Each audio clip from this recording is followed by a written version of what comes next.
We are live. You guys all know how this works, and make sure my audio is good.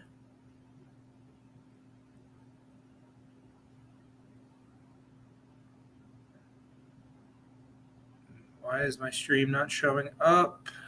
I am streaming this to the right spot, right?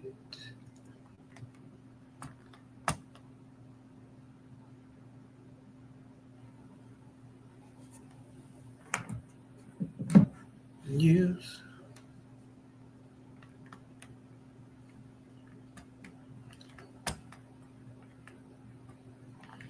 That was weird.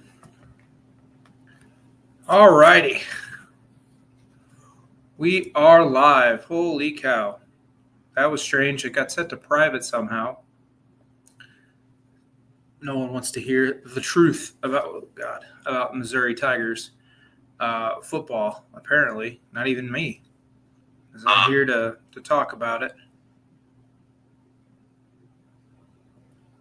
All righty. So, Mizzou football is like, I think we're done with the portal. We're done with transfers. We're done with all that. I think the roster is set. Bring on the 2025 college football season. And today, why don't we do some bold predictions? Why don't we do some predictions about what I think this Missouri team will do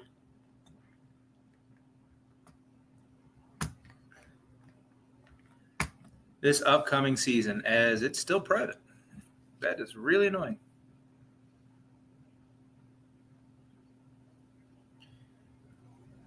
Try and fix this while I'm live. I've never had that happen before, where it switches to private somehow. There we go. This while I'm live. We're live. All right, cool. So, welcome to Missouri Tigers Live. My name is Zach Aurelius. I am your gracious host here again.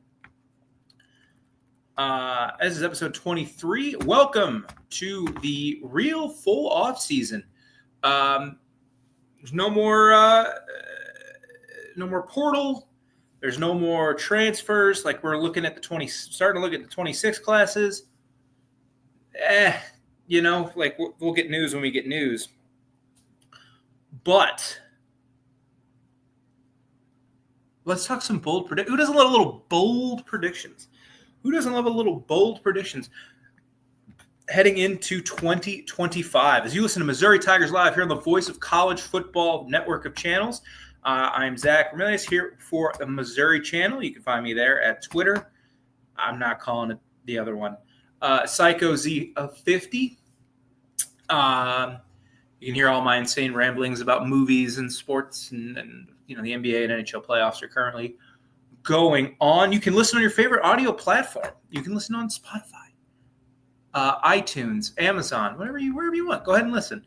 And like and subscribe. Come on, guys. Like, we're not going anywhere. We're having fun. We're going to keep having fun talking about Missouri Tiger football. And on the entire family of networks, you can find your favorite team, and somebody who's a giant dork about them. You can find it. So let's start with our theme of tonight's show, which is bold predictions. I spelled predictions wrong. I even went over these when I made these banners last night. Gosh, I am awful at spelling. That's why I work for a bank. I'm better at math. Bold predictions. I want these to be bold. But I don't want to just say hot takes, because hot takes are stupid. You need to believe what you're saying. If you don't believe in what you're saying, you're just lying to people. So I don't want to do that. So I don't know how many of these will be qualified as bold or as more as, okay, this is what I actually think is going to happen. And I think we'll start with leading receiver. I do think Missouri Tiger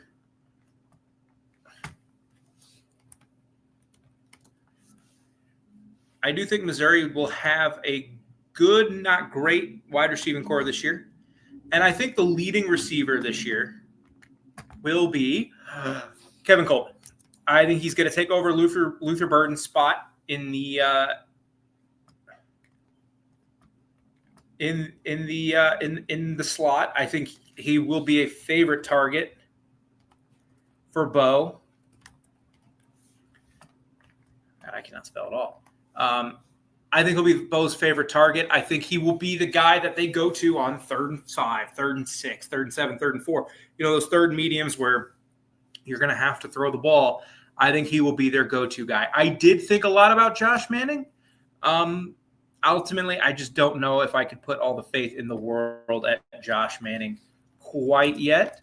I think he's talented. He's big. He might appear in another part of my predictions. But I'm just not sure yet that he is going to be the guy. He could be the guy. And we saw in 2024 last year with Mississippi State on a terrible Mississippi State team. He did catch 74 passes for 932 yards, scored 6 touchdowns. He was good last year for Mississippi State. Not so great the year at Louisville, and then we don't have his stats prior to that on collegefootballreference.com. Missouri fans, you saw him. If you see like some of these games he played against Mizzou, he had 6 catches for 58 yards. Against teams Mizzou will be playing this year, like Arkansas. Last year, Kevin Coleman, 8 catches for 100 yards. Texas A&M, 8 catches for 89 yards. They don't play Georgia. They don't play Texas. They don't play Florida. They do play UMass, 5 catches for 52 yards. He's a good receiver. I think he'll lead the team in receiving. I think he'll be the favorite target for Mr. Pabula. And I don't think that's necessarily a bad thing as we enter the season. Now, most touchdowns. Who will score the most touchdowns for the team? And I'm including they get into the end zone. So I'm not talking about like if, whoever the quarterback is, Bo, scores, throws for 25 touchdowns and adds like 6 on the ground. Like, it's not what I'm talking about. Like, who walks into the end zone the most times this year? Again, I don't want to sound really boring, but I think it's got to be Ahmad Hardy. I think Ahmad Hardy's a really damn good player, guys. The more I think about him and I watch tape and I see what he is capable of doing, I really do think he might be the best running back or the leading rusher in the SEC next year. He's fantastic. Oklahoma got a good running back in Jade Knott. I think Jade Knott has a chance. There's certainly guys all up and down the league. This is a league that just recruits running back at an insane level. Alabama's going to have a good running back. LSU's probably going to have a good running back. I think there's ability there. But for last year at Louisiana Monroe as a freshman, 237 carries, 1,351 yards, 13 touchdowns. He was great. And I think he'll be great at Mizzou this year. If you look and you're wondering, well, how did he do against Power 5 competition, which is always a concern when these guys move up a level. And I think Mizzou has a fine backup running back in Jamal Roberts to kind of offset some of that load. But at Texas last year, 10 carries for 30 yards. Like, he did not play well. 15 carries for 60 yards against Auburn, who Mizzou does play this year. But I think but his big games, Arkansas State, 30 carries, 204 yards. Louisiana, who Mizzou does play, 28 carries, 172 yards. He had 206 yards against Marshall. He's a damn good running back, and he's one of the best tackle breakers in the country. I think he will be the bell cow. Now, since Drinkwitz has got here, Schrader led the SEC in rushing. Beatty led the SEC in rushing. Roundtree, I think, was pretty close the year in 2020 in Eli's first year. 2022, obviously, no. And then 2020 last year, no. But Nate Noel probably would have come pretty close if he was healthy for every game. So Mizzou has a history of having guys that lead the SEC in rushing, and I would not be shocked if that's Ahmad Hardy. I think he's a stud. I'm so excited to watch him play football this year. It's going to come down to that offensive line in a lot of senses, and that offensive line terrifies me if I'm being so blunt, but we'll see what happens as we get through the season. That was a nice step back by Tatum. The sack leader. Mizzou, we've gushed about Mizzou's defensive end depth this year. Will it be Damon Wilson? Will Zion Young gain the ability to rush the passer? Is Darius Smith going to be healthy? What about Nate Johnson? I think it will be Darius Smith. I think Darius Smith, will get a lot of one-on-ones. I would not be super surprised if Mizzou does a thing where they put in like in third and medium, third and long, if they put Wilson, Smith, McClellan, Zion Young, or Nate Johnson, whoever, and they go 3 DNs. What people forget about that 2013 team that was loaded at DN with Michael Sam, Coney Ely, Shane Ray, and Marcus Golden, they would do that. In obvious long-distance situations like 3rd and 8, 3rd and 9, they would just throw 4 DNs out there. Or they throw 3 of them, and also Harold Brantley, who was really good at rushing the passer from the interior. They had the ability to do all that. In 2014, they did the same thing. Charles Harris or Marcus Loud would play with Marcus Golden and Shane Ray. But I think it'll be Darius Smith. Last year, all summer, all fall, before he got hurt, the Missouri coaching staff raved about his ability to get after the passer, his physical freakness, because he is a physical monster. They could not stop talking about him. When they went down, it was a big hit.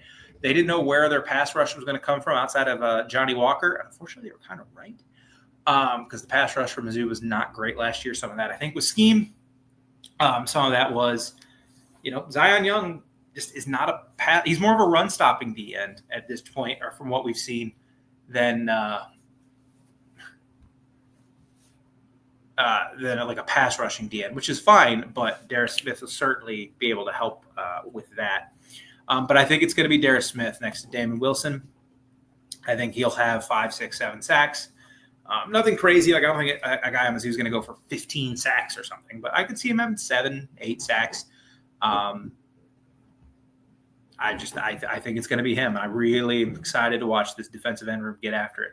This defensive end room needs to be good. If Mizzou's going to have a good season, which, again, everything's relative. I qualify a good season for Mizzou this year as like 8, 9 wins. If that's going to happen, the DN room needs to be awesome. Stupid cats. Now, next one, the breakout star. Who is going to come from being an unknown kind of commodity to a, maybe not like an all SEC type player, but a guy that people rave and are like, oh, I think people know about Damon Wilson in this league. If you really follow, if you're watching this, I think you know about Damon Wilson. People know how good Chris McClellan was last year. No one will be surprised by the linebackers. If I'm being honest, and I think the breakout star will be, I mentioned earlier, I think it's Josh Manning. I don't know if Josh Manning will go for 1,000 yards and 7 touchdowns, but I would not be shocked. 600, 700 yards, 750 yards, 5, 6, 7, 8 touchdowns even. He's such a big physical wide receiver that can go up and get it, that I think he's going to be a red zone target. I think he's going to have the ability to make plays as you get close to the end zone. He's 6'2", 210 pounds. He's a big lad, and he has the ability to break tackles. He has the ability to make plays, and with another year, like now it's go time, man. Like you're a junior now. It's time to ramp it up. It's time to start playing football. I think he'll be the breakout star. I think by the time we enter 26, if he's still in Missouri uniform, he'll be like, oh, Josh Manning, put him on an all-SEC, preseason all-SEC team. That's how good I think he is, or has the ability to be as the season goes on. And he's going to have to be, man. Like someone in this wide receiver core. I think Kevin Coleman will be fine. I think he will be the leading receiver, like 800, 900 yards. But someone else needs to be a legit wide receiver too, to replace Burden and Cooper and Weiss and these guys that they lost. Now, who's going to lead the team in interceptions? I think this was the easiest one. I think it's going to be Carnell. I think Dale Carnell I think he just has a nose for the football. I think he has an ability to make plays. This was not, I lied. This is not the easiest one to think of, because I think Toriano Pride as a cornerback 3 will have a much better season than he did last year. I think Jalen Catalon is very good. I think he has an ability to make plays in the backfield and in the end zone or with the ball. Dryden Norwood had picked off a couple passes last year. Carnell did not pick off any, but I think it's going to be him. I think teams are going to throw a ball on this Missouri team. I think are going to try and throw the ball on this Missouri team. He had 3 in 2022. He had 1 in 23, which he did return for a touchdown against Tennessee, famously. If you're a Mizzou fan, famously. If you're not, then you're going to be like, sure, whatever. But I think it'll be Cardell. I really like David Cardell. I really like the secondary. I think Stephen Hall provides a lot of, as a cornerback too, because Norwood's going to be cornerback 1. I think Stephen Hall provides a lot of clarity and comfortableness more than Toriano Pride does. Where Toriano Pride can kind of be more of the gambler, be more of the third option or third corner, and really do what he wants to do, and just kind of, and break on passes, and he just can't get beat deep. I don't think he will this year as badly as he was last year. Win prediction. I look at this schedule. I have concerns, obviously. If you don't have concerns looking at this roster, then I don't know what's wrong with you. My bold prediction, and if this isn't bold, I do apologize. I think Missouri wins 8 games. Before the bowl game, I think they finish the year 8-4. Is that as good as some people want it? No. Is it as bad as some people think it'll fall? No. I think there was one podcast today that I listened to that said, hey, Mizzou might not make a bowl game. And that's, if you don't follow Mizzou and you think that, that's fine. I don't, and honestly, that may be the case. They could be right about that. Mizzou is replacing so much offensively. It's going to be difficult. But I think they beat Central Arkansas. They beat Louisiana. They beat UMass. Those are 3 gimmies. So you have to go 5-4 the rest of the way. I'm saying this now, so if you guys watch this and they lose this game, you can come back and chirp me. If you are an SEC team serious about winning, making the playoff, winning 8-9 games, and staying relevant in the SEC because of where you are and who you are, you cannot lose at home to Kansas. It just cannot happen. They're a Big 12 team, a conference that will never win a national title, and if you lose to them at home, you're setting yourself up to miss a bowl. That it just cannot happen. You need to win that game. So that's 4. Mississippi State, I think they'll beat, and that's 5. Now you need to go 3-4. Who do I think they'll beat? I think they'll beat Vanderbilt. That's 6. I think they'll beat Arkansas. That's 7. And I think ultimately they do beat South Carolina. So what does that mean? Your 4 losses: at Auburn, Alabama, Texas A&M, at OU. 8-4 for the Tigers. I think that's okay. I would be pleased with 8-4 and ramp it up for 26. Unfortunately for them, the schedule starts to switch, and it's just going to get a heck of a lot more difficult to win games that year. You are listening to Missouri Tigers Live. This is episode 23. We just did Missouri Tiger bold predictions. We're going to get into the SEC bold predictions. This is going to be more team-based, not as much player-based. We can do that at a later point when I start doing my preseason all SEC teams and all that kind of stuff. But you can listen to us on your favorite audio platform. Guys, subscribe. Come on. You can follow me on Twitter at PsychoZ50. I'm super excited for the summer and what we're going to do and start really, we're getting close to okay, it's time to break down not Central Arkansas, but Kansas and Louisiana and UMass and all these other teams as we get into the season. Let's go and get into it.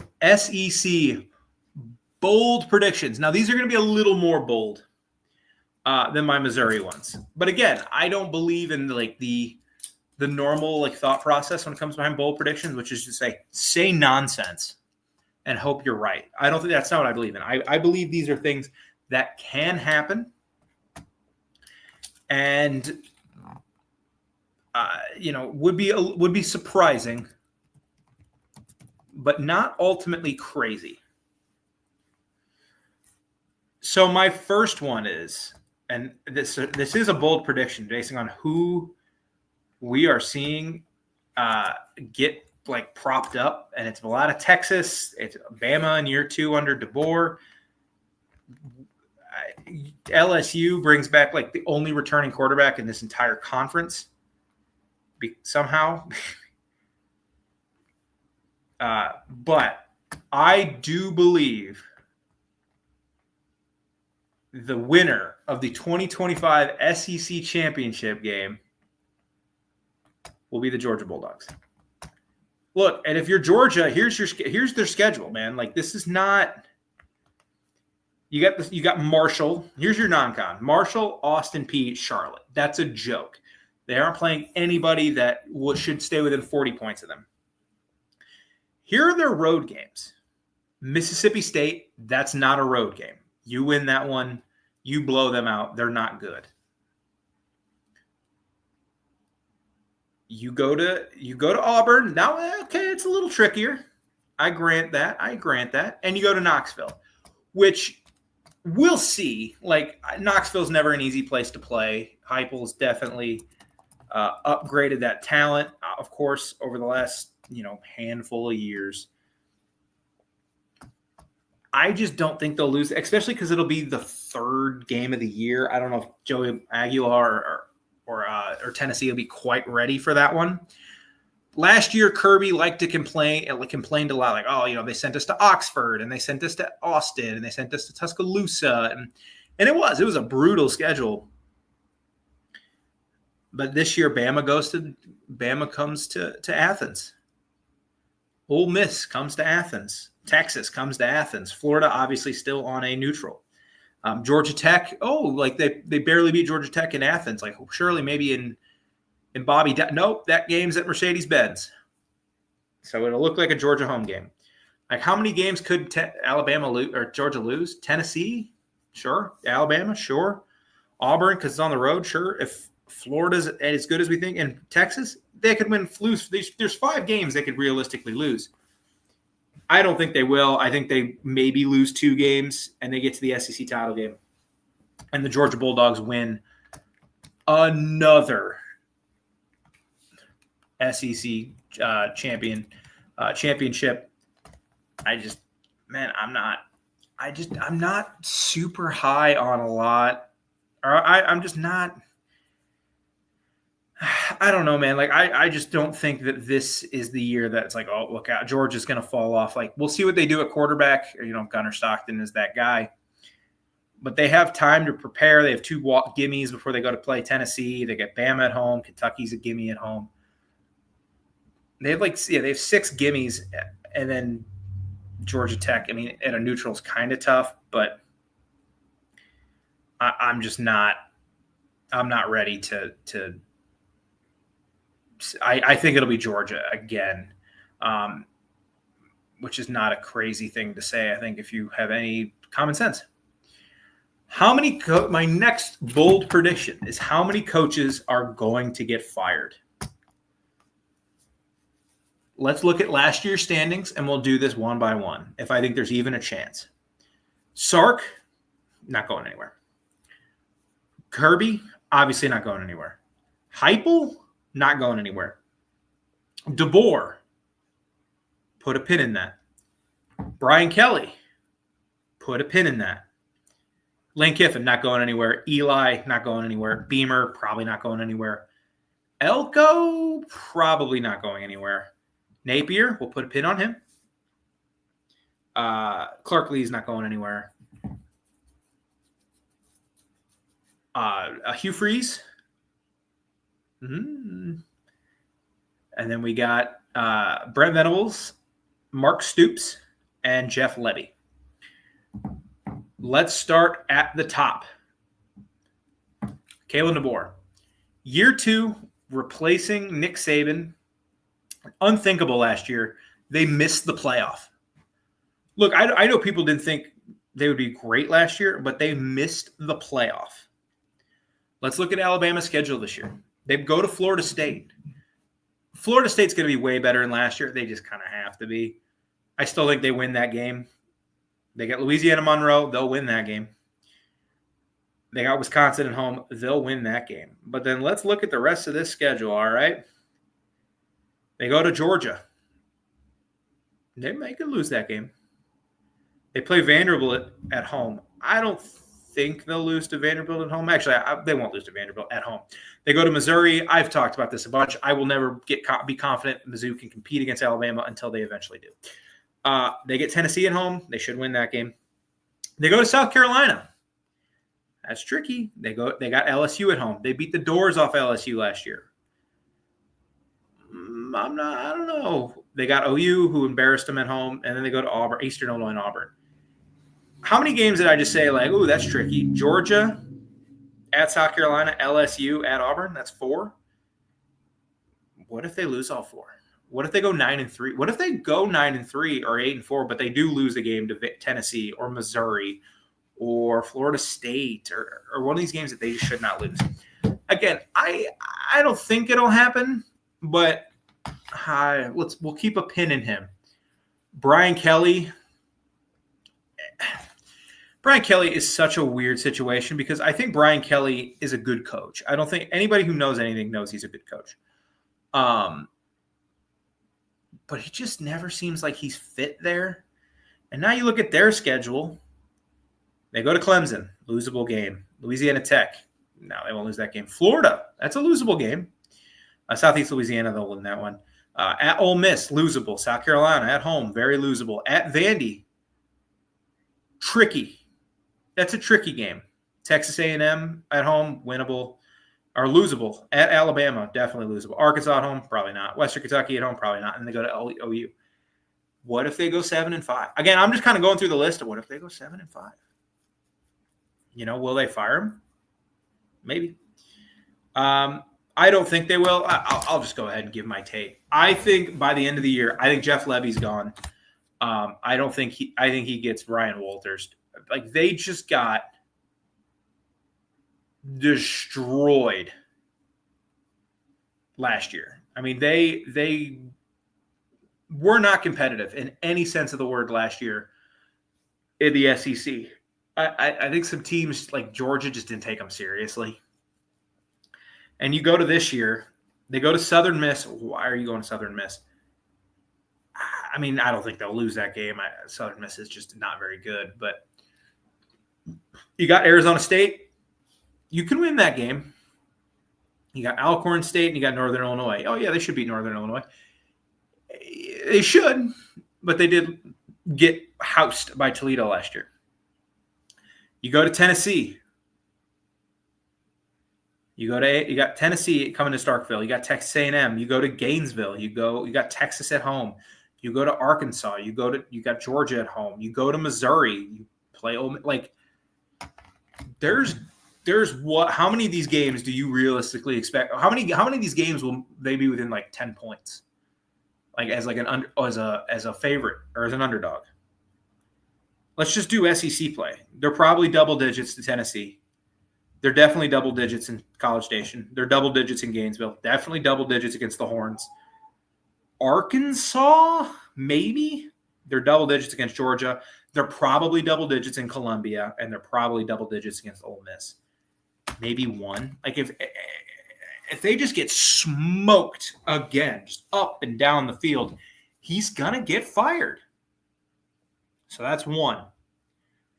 Next is Mark Stoops. I don't think he gets fired. But I think after this year, he's like, I've done all I can do here. We've had some 10-win seasons. We've had a lot of fun. But I can't do this anymore. It's over. I wouldn't blame him for that. But I do think, and Kentucky, if you're Kentucky, like that's fine. You have the next guy in Summerall just waiting. And he'll probably have a good season at Tulane. But, man, I think Mark Stoops is done. So that makes 2. That's 2 changes, 1 firing. I'm going to surprise you with this one with my hatred of this program. I think Venables is safe. I'm not going to do game-by-game predictions for them. But I think they beat Michigan at home. They beat Temple. They beat Illinois State. Obviously, I think they beat Auburn. That's 4. Kent State's 5.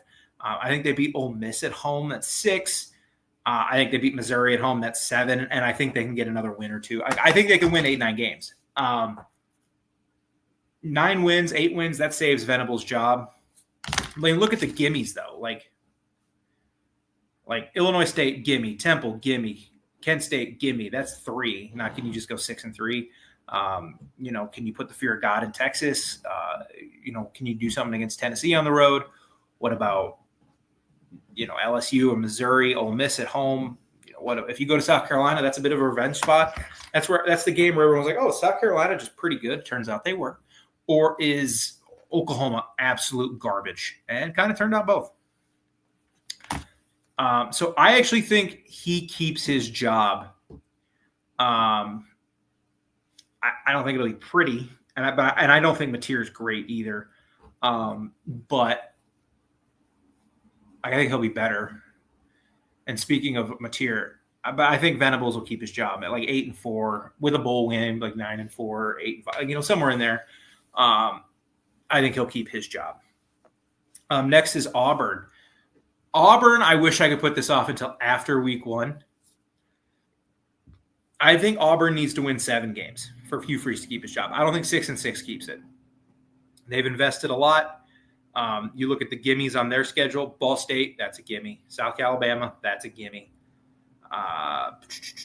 Mercer, that's a gimme. And then they get Kentucky at home. I think that's a gimme. At home, I think you should win that game. So that's 4.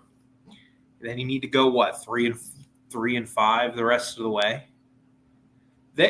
Right out the gate, man, they play Baylor. And they go to Baylor, and I don't think Baylor's some, great team. I don't think Baylor is like a national title contender. But I do think they're a Big 12 contender, and they did pay a lot of money to keep Sawyer Robertson around, keep around the OC, keep around a lot of their players. I think it's a really good team, and I think in Waco, that's going to be tough, man, and you can lose that game. They can obviously lose at Oklahoma. I think they will lose at Oklahoma. You got Texas A&M in a revenge spot. They got Georgia, brutal. They got Missouri at home. That's a coin flip. They go to Arkansas. They should win that one. They got Vanderbilt on the road. Again, you should win that one. Should. And then you got Alabama at home. I think Hugh Freeze is gone after this year. I think they go 6-6. And look, maybe they don't fire him after 6-6. I think they do. But if they go 6-6 again and don't fire him, what are you saying about yourself as a program? We're doing this for this long is okay. I just don't think you can keep him any longer after that. I think he's got to go. So that makes it to 3.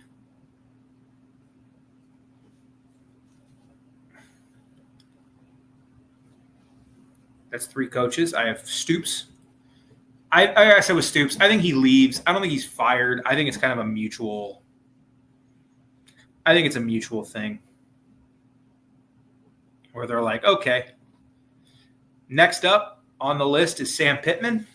I think he also goes. Here are the gimmies: Alabama A&M, Arkansas State. I think Mississippi State's a gimme for them. They have to win that game. They just have to. That's 3. Here's the rest of their schedule. At Ole Miss. Okay. At Memphis. Not a game, not a game they should be favored in, and they very well could win. But that's not an easy place to go. They play Notre Dame for some reason. That's a loss. They go to Tennessee. They did beat Tennessee last year. This is a revenge spot for the Vols. They got A&M at home. They could win that game. They got Auburn at home. Could win that game. Then they go to LSU. No. They go to Texas. No. And then they got Missouri at home. They could win that game. What keeps Pittman around? 6-6? I don't think they hit 6 wins. I think they win their 2 gimmies. I think they'll beat Memphis. I think they'll beat one of Auburn or Missouri. They'll beat Mississippi State, and that's it. And that's 5 wins. 5-7. And again, if you're Arkansas, I know Arkansas fans are ticked right now because one of their radio personalities, I forget which one, made some comment like you're a loser if you're not, if you say things like you're okay, you're not okay with you're not accepting mediocrity, something like that, some stupid comment that only media people can make. Like, and apparently it's media people that's like every school kind of has their state-run media. Like that's their state-run media. And then the last coach I wanted to talk about was Billy Napier. Had a strong finish to the season. They got a gimme against LIU, a gimme against South Florida, a gimme against Mississippi State. That's 3. Florida State at home, like I think they'll win that one, so that's 4. I think Napier's safe with 7 wins. I think they'll get 7 wins. Tough 4-game stretch though. At LSU, at Miami, Texas, at Texas A&M. That's brutal. You can go find a way to win one of those games. I think you're in a pretty good spot. I think you'll beat Tennessee at home. I think they'll beat Florida State at home. I think they'll win at Kentucky. I think they'll beat Mississippi State. I think they'll beat South Florida, LIU. That's 6 wins. And then you just kind of need to pick up 2 more. At A&M or Texas at home, at Miami. I don't think they'll beat Georgia. At Ole Miss, that definitely. 2, 3, 4, 5, 6. Yeah, so I booked them for 6 wins. But at Miami, at LSU back-to-back, or reverse that, LSU at Miami back-to-back. That's a little that's not a, who scheduled that is that's brutal, man. But I think Pittman's fired. I think Freeze is fired. I think Stoops is fired or leaves, but it's kind of like get out. And I think Levy's fired. I think we have four coaching changes in the SEC this season. What is my cat doing? Ollie, are you okay, buddy? Goofy.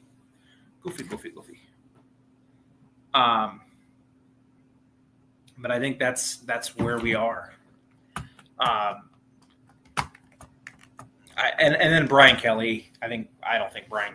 We'll talk about Brian Kelly here in a moment. So that's 4.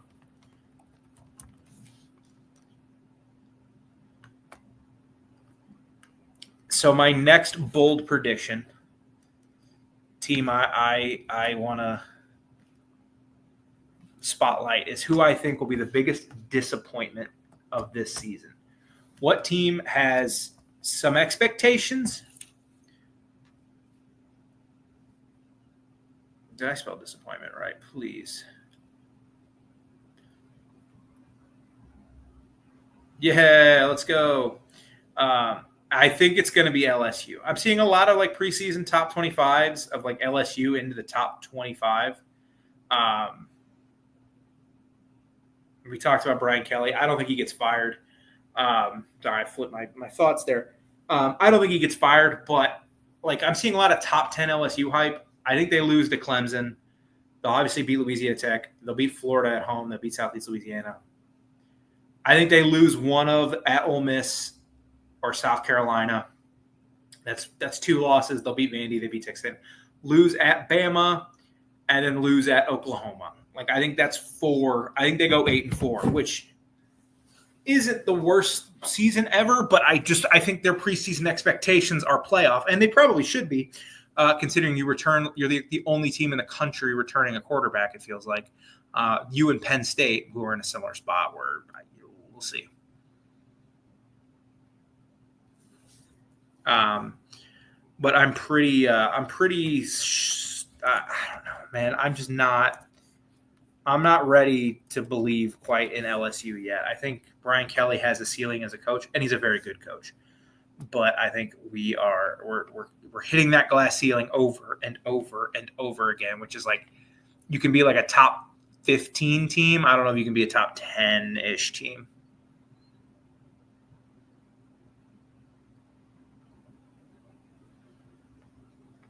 And then my biggest surprise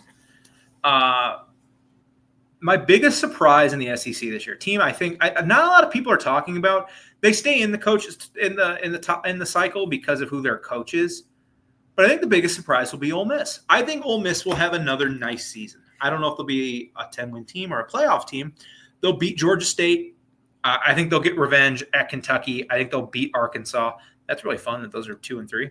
I think they'll get Tulane, so that's 4-0. I think they'll get Washington State. It's 5-0. They'll get the Citadel, that's 7. They get Mississippi State, that's 8. So, like, what are your games? Florida, South Carolina, at Oklahoma, Georgia, LSU. So that's 7. That's 7 games. That they should be kind of be gimmies for them. If you win 2 of them, you're 9-3, and you're right there at the playoff door. I don't think they'll beat Georgia, but they get South Carolina at home. They get Florida at home. They get LSU at home. Like 10 wins off the table for them? Absolutely not. Is 9 wins off the table for them? Absolutely not. I think Ole Miss is a really good football team. Kiffin does his stuff with the portal. He's done a really good job with all of that. I'm starting to wonder if he's kind of in a Brian Kelly situation where is there a level they can get to beyond like being a top 15-ish team? We'll find out. I don't know if this is the year to find out. I think it's kind of where he is this year. But man, I'm really excited to watch them. I think they're going to be better than a lot of people give them credit for. I think Ole Miss, not to hype them up too much, but Kiffin does a great job. I think they have a good staff. We'll find out in the coming months. But yeah, that's my pick for biggest surprise. That's kind of all the bold predictions I really wanted to get into. Thank you guys for tuning in to Missouri Tigers Live, episode 23. We'll be back next week for episode 24. We're going to start breaking down more of the position groups and kind of what to expect from each position group and more. This isn't more bold predictions because bold predictions I think are something may not everyone agree with, but like what you should expect to see from each position group and who's going to play, who's not going to play, kind of expectations. You can subscribe. Please, guys, listen. You can listen on your favorite audio platform. If you started listening live or you're not listening live and you're trying to listen on YouTube, save a little battery. Listen on Spotify. Going through my banners. Make sure I caught everything I wanted to catch.